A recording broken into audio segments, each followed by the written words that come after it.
I want to thank Brother Jesse Gray, for the invitation to come here this afternoon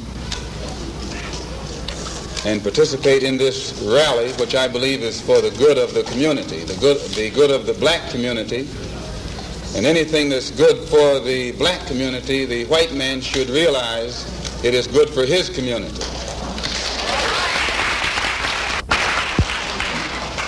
Jesse Gray is one of the key persons in the Harlem area, primarily because he's dealing with one of the key problems, the problem of housing. It doesn't make any difference what else you have. If you don't have some place to rest your head, you're in bad shape.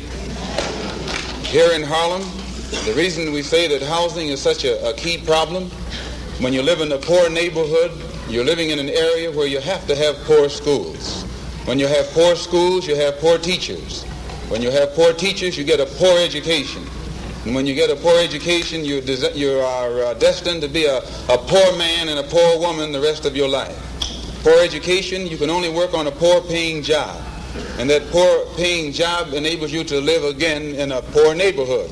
So it's a very vicious cycle. And usually these bad housing conditions result from the fact, as Mr. Gray has pointed out, of absentee landlords, people who are rich and live downtown and let you and I live up here in the shack. Actually, it's a form of 20th century slavery. And what you and I have to let the man know is we are peaceful people. We are loving people. We love everybody who loves us. But we don't love anybody who doesn't love us.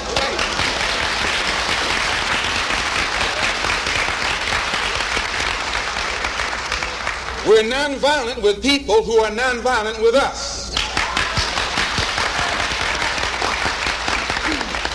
But we are not nonviolent with anyone who is violent with us.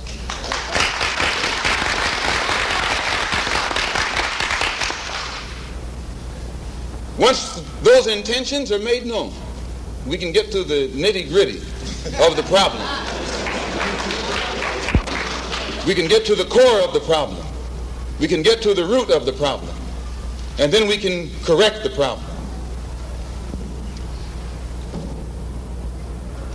There's been a lot of talk said recently because I was supposed to have said something about Negroes should buy rifles.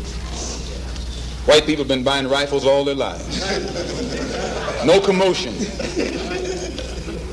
I see an editorial right here in a paper they call the Journal American. One that we happen to have a suit against for around $6 million for saying the wrong thing a few years ago. It says that we're supposed to be organizing some kind of Negroes to arm themselves with rifles and shotguns for self-defense. America is based upon the right of people to organize for self-defense. This is in the Constitution of the United States. You read it for yourself. Brother James had the Constitution. He brought the Constitution in with him. I don't know why. What is that? No, what article is that? Second Amendment. The Second Amendment to the Constitution spells out the right of people under this particular governmental system to have arms to defend themselves. All of you know I'm not an integrationist.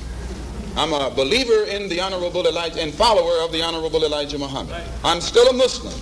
My religion is Islam. Right.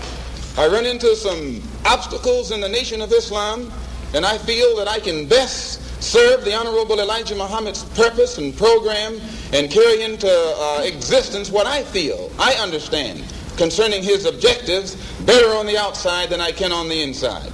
And now that I have the independence of action, it's my intention to work with everybody or against everybody, whatever the case may be, to try and get some kind of immediate solution to the problems that are confronting our people. I still believe the best thing for us to do is go back home to Africa. But while we're getting ready to go back, we've got to eat now, we've got to sleep now, we have to have some clothes now, our children have to go to school, and we need some place to work. So whatever kind of action program can be devised to get us the things that are ours by right, then I'm for that kind of action no matter what the action is. I don't think when a man is being criminally treated that some criminal has the right to tell that man what tactics to use to get the criminal off his back. When a criminal starts misusing me, I am going to use whatever necessary to get that criminal off my back. And the injustice that has been inflicted upon Negroes in this country by Uncle Sam is criminal. Don't blame a cracker in Georgia for your injustices. The government is responsible for the injustices. The government can bring these injustices to halt.